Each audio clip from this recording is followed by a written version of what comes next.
Fala galera, hoje nós vamos falar de Fat Max e se treinar em zona de Fat Max traz melhora para sua performance. Quer entender um pouquinho mais? Fica comigo, eu sou o Vini e aqui no canal te ajuda a treinar com ciência. Primeiro vamos definir bem o que é Fat Max, tá? Há um tempo atrás, já faz alguns anos, as pessoas já sabiam que em baixas intensidades a gente tinha um consumo maior de uma contribuição maior da gordura como substrato energético e percebeu-se que conforme a gente aumentava essa intensidade, essa oxidação de gordura aumentava também, até um determinado ponto que chega no máximo e a partir daí, conforme você aumenta a intensidade, você vai diminuindo a contribuição da gordura, ou seja, você vai oxidando menos até quando você chega em altas intensidades mesmo, que é praticamente desprezível a contribuição da gordura para o fornecimento de energia, tá? Então lá acima do segundo limiar, nos seus intervalados, seus tiros, provavelmente tem alguma queima de gordura, mas é irrisório, tá? Beleza. E aí percebeu-se que os atletas bem treinados tinham uma capacidade de oxidar muito mais gordura do que uma pessoa sedentária. A gente está falando aí de um atleta bem treinado de 0,5, 0,6 gramas por minuto de oxidação de gordura, comparado com 0,3 gramas por minuto numa pessoa sedentária. Então, praticamente o dobro, tá? E aí levantou-se várias hipóteses. Será que se a gente melhorar esse Fat Max, a pessoa consegue perder mais peso? Será que se melhorando o Fat Max eu tenho melhor performance? Porque pode ser um dos mecanismos. O Tadej Pogacar lá tem um Fat Max gigantesco e ele usa muita gordura em intensidades mais altas e acaba poupando o glicogênio muscular dele? Talvez, pode ser isso. Então tiveram que pesquisar, né? Vou deixar um artigo legal aqui, tem um pesquisador bem legal na parte de nutrição aí, que é o Esker Jenkdrup. Tomara que eu tenha falado certo, é difícil o nome dele, mas é um cara bem famoso. E ele fez um artigo legal que ele pegou 55 atletas e o intuito dele era descobrir como determinar bem essa zona de Fat Max. E aí ele fez um protocolo incremental, começando com uma intensidade bem baixa, e ia subindo 35 watts, mas mantendo intervalos longos, tá? E esses 35 watts muito provavelmente porque eram atletas realmente bem treinados, tá? O VO2 desses caras estava em torno de 65, então era um VO2 alto mesmo. E o que eles perceberam? Que esse Fat Max tinha uma variação individual importante, então teve atletas que foi com 50% do VO2 máximo, então uma intensidade bem baixa. Teve alguns atletas que chegou lá em cima, próximo a 80%, que é bem diferente, tá? Mas na média dos 55, a gente acaba usando a média, porque tem uns caras que tem o dom lá, né? Nasceram com uma genética melhor e tal. Esse cara a gente tem que botar ele na média pra gente saber da gente. Na média, aconteceu com 62% do VO2 máximo, tá? Para vocês terem uma ideia, se a gente é mais ou menos treinado, nosso limiar vai estar um pouco acima disso. Nosso primeiro limiar vai estar em torno, para vocês terem ideia, o meu, como exemplo, está 74% do meu VO2 máximo, tá? Então, não seria no meu Z2 alto. Meu Fat Max estaria lá abaixo. Inclusive, no meu teste tem isso e o meu Fat Max está no meu Z1.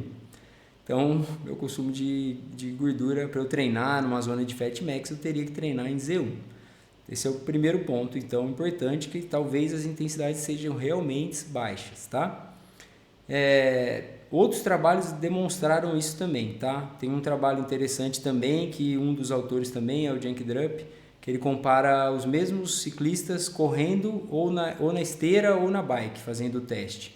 E acontece mais ou menos por aí também, tá? E aí são outros sujeitos, mas aconteceu mais ou menos com 60%, 62% do VO2 máximo. Então, parece ser nessa intensidade que a gente tenha o máximo consumo de oxigênio. E aí, o que eles perceberam depois, nesse grupo de 55, eles fizeram uma divisão posterior e pegaram os caras que tinham o maior VO2, então quem tinha os VO2 acima de 65 ou quem tinha VO2 abaixo de 65. E aí criou-se dois grupos. Um grupo com o VO2 mais baixo, o VO2 estava em torno de 58, que é um atleta amador esforçado aí, bem treinado, tá? e o outro grupo era, o VO2 ficou na média 71, ou seja, era um grupo extremamente treinado. 71 a gente está falando de atleta de elite aí, tá, gente?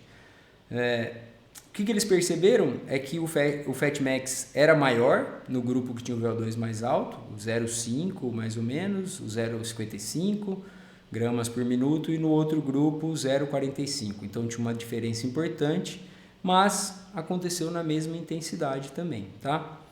A coisa que mais se relacionou, teve maior correlação com o Fatmax maior, foi o VO2 máximo, tá? Esse é um ponto extremamente importante, grave essa informação. VO2 máximo, vocês lembram, tem um vídeo aqui que eu vou deixar para vocês sobre o VO2 máximo, mas é a máxima capacidade aeróbica, o tamanho do motor do carro, tá?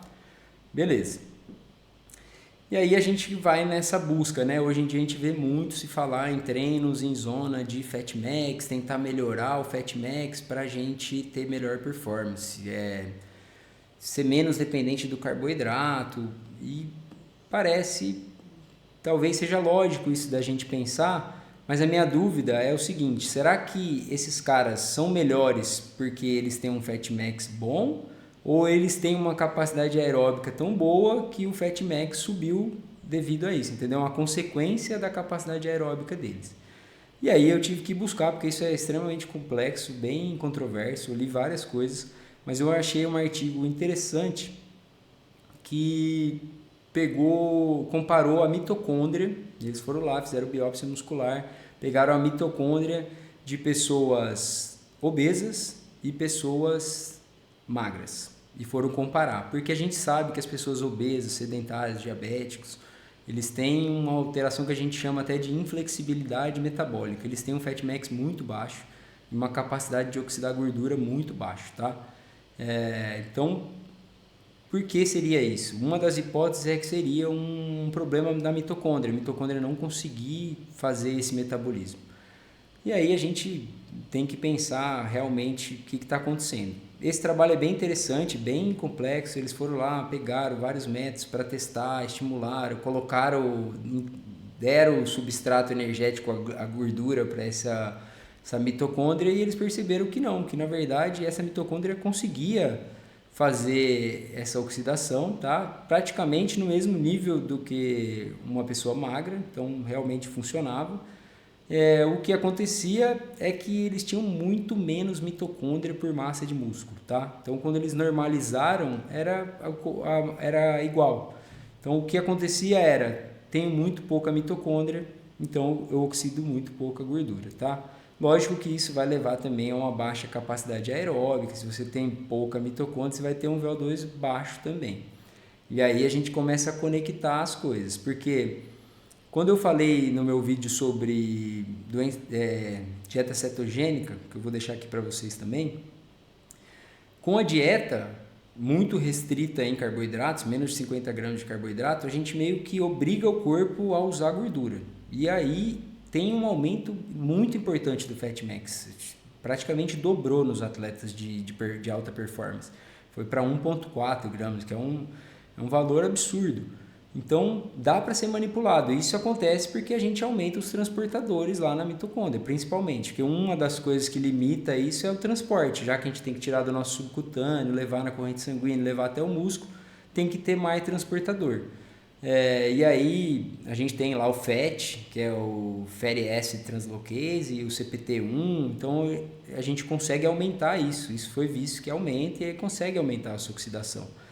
Mas se a gente pensar, vamos fazer uma suposição que peguei um pedaço de músculo lá e eu tenho 10 mitocôndrias com 10 transportadores em cada um. Se eu aumentar para 20 transportadores, com certeza eu aumento o meu Fatmax. Mas, e se eu aumentar meu número de mitocôndrias para 100 mitocôndrias e cada um continua tendo um, eu aumentei muito mais. Então, o que a gente percebe pelo menos que ficou claro para mim estudando, eu vou deixar todas as referências aqui para vocês lerem, é que o aumento do número de mitocôndrias pode ser a causa do Fatmax, entendeu? De aumentar o Fatmax. Isso faz total sentido. Pessoas que são bem treinadas, que são atletas de alta performance, vão ter um VO2 máximo porque eles têm uma boa capacidade aeróbica, mas eles têm que ter muita mitocôndria. E o enfoque dos nossos treinos de endurance, de de ciclismo é melhorar a nossa biogênese mitocondrial. Isso você vai ver em vários vídeos aí no YouTube. Todo mundo vai falar, mitocôndria, eu tenho que aumentar a mitocôndria. Se eu aumentar a minha massa mitocondrial em todo o meu corpo, com certeza eu vou aumentar meu Fat Max. E eu não fiz nenhum treino focado especificamente nisso. Mas aí você está falando que não funciona, Vini? Não, de repente você fazer treinos com baixo carboidrato, quer tentar fazer treino em jejum, eu não tenho nada contra isso. Acho que pode ser uma estratégia. A gente vê que treinos em jejum com mais longos, a gente vê que a oxidação na verdade vai aumentando com o tempo, tá? Então isso é outra coisa. O Fat Max, o Steady State, longa duração, você tem um Fat Max aumentado lá no final, depois de várias horas de treino. Então tem que ser um treino longo e em baixa intensidade. E isso é uma das coisas que a gente vai usar no nosso treino. Precisa ter isso, mas eu preciso ter os treinos de alta intensidade também, focados em melhorar realmente meu VO2. Então, eu acho que a gente tem que focar aqui em melhorar a nossa capacidade aeróbica total, tá? Não especificamente pensando em melhorar meu Fat Max. Isso vai ser uma consequência de você melhorar o seu VO2 máximo e sua capacidade aeróbica como um todo. E pense bem, acontece a 60% do VO2 máximo, seu limiar está aqui. Se eu jogar meu limiar mais para cima e aumentar meu VO2 máximo, esse Fat Max vai andar um pouquinho para lá também. Então você vai acabar oxidando mais em intensidades um pouco mais altas. Você consegue sustentar aquele esforço usando uma fração de oxigênio menor. Quer dizer que para chegar no 62 você vai ter que aumentar a intensidade. Então é uma coisa que vai acontecer bem natural, tá? Acho que isso é um ponto bem importante. Isso foi o que eu percebi. Até porque tem um outro trabalho legal que se eu não me engano é do Cenk Drup também, que ele compara, eu comentei aqui, que ele compara os ciclistas fazendo o protocolo na esteira e na corrida. E olha que interessante, na corrida o Fat Max é mais alto. Nas mesmas intensidades, a oxidação de gordura foi maior em quase todos os protocolos do teste. A oxidação de gordura foi maior na corrida do que na bike, nas mesmas pessoas, hein? Então, e os caras eram ciclistas, tá? Mas por quê? A gente vê que a massa muscular, eles não falam isso lá no trabalho, mas é uma das hipóteses que eu pensei, a massa muscular vai ser maior, você vai ter mais músculo envolvido nisso, e a gente sabe que a frequência cardíaca é maior também na corrida, e o VO2 acaba sendo um pouco maior por causa dessa maior massa muscular. E aí você está usando mais mitocôndria, você está usando um Fat Max maior. Não foi porque você estava com mais transportador, seu Fat Max era melhor. Na verdade, você usou mais músculo, aumentou a oxidação. Então, eu acho que a gente tem que pensar em massa mitocondrial. Provavelmente vai ter gente que vai achar isso aqui ruim, vai querer discutir, mas fique à vontade, bote no comentário aí. Estamos aqui para conversar. A ciência é isso, a gente fazer uma troca e realmente discutir os casos. E aí acho importante até a gente trazer isso para a prática, tá? Eu acho que o atleta que está iniciando no esporte, que já treina há um tempo, mas está começando, é ainda um iniciante, ele tem muita coisa para ganhar, então a gente vê que eles conseguem aumentar muito o VO2. E aí você pensando nisso, vai ficar treinando em Fat Max, uma pessoa que tem pouca carga de treino, treina poucas horas, 8 horas por semana, você vai ter que fazer treinos muito longos em Fat Max, será que é o foco? Se ele fizer uns intervalados, ele vai ganhar mais VO2, a gente sabe que o HIIT em poucas semanas você vai ganhar mais. Na verdade, se você é um cara que está iniciando, uma pessoa que está iniciando, você vai ter um ganho de VO2 até treinando errado, tá? Qualquer coisa que você fizer vai melhorar. Lógico que fazer um treino bem estruturado, focando em baixa intensidade e em intervalados, você vai ter um ganho melhor e mais progressivo, manejando melhor fadiga, então o treinador é legal, mas acho que o foco não precisa ser na queima de gordura, tá? Esse é o ponto só. Talvez se você quiser fazer os seus treinos de baixa intensidade em Fat Max, problema nenhum, vai ser ótimo, até você controla bem essa intensidade para não ficar naquele Z2 alto, Z3, que é o que a maioria das pessoas faz. Então acho legal. E se você é um atleta que já é escolado, que já treina bastante, tem uma carga de treino muito alta, talvez seja até interessante você colocar esse Fat Max por causa disso. Você tem um controle de carga, você vai treinar em baixa intensidade realmente por períodos muito longos, e aí você acaba tendo o ganho da adaptação que você quer, que é estimular lá a PGC1-alfa e aumentar a biogênese mitocondrial, tá? mas o que a gente vê é que a gente tem que fazer tudo isso e talvez o FatMax vá melhorar como uma consequência da sua capacidade aeróbica geral. Pensando em performance, acho que é isso, mas acho que eu vou ter que fazer um próximo vídeo, já que esse já ficou longo, pensando em emagrecimento, porque tem muita gente falando em FatMax para emagrecer. E aí vocês já tiram um pouquinho do que eu acho, pensando na questão de massa mitocondrial desse artigo que eu vou deixar aí, comparando obesos com pessoas magras, tá? Acho que a gente tem que pensar em aumentar as mitocôndrias. Isso é para todo mundo. Mas fica aí, se inscreve no canal, assina o sininho se você está precisando emagrecer, que eu vou te contar um pouquinho mais sobre esse emagrecimento e trago um pouco desse FatMax aí no próximo vídeo, beleza? Treinem sempre consciência.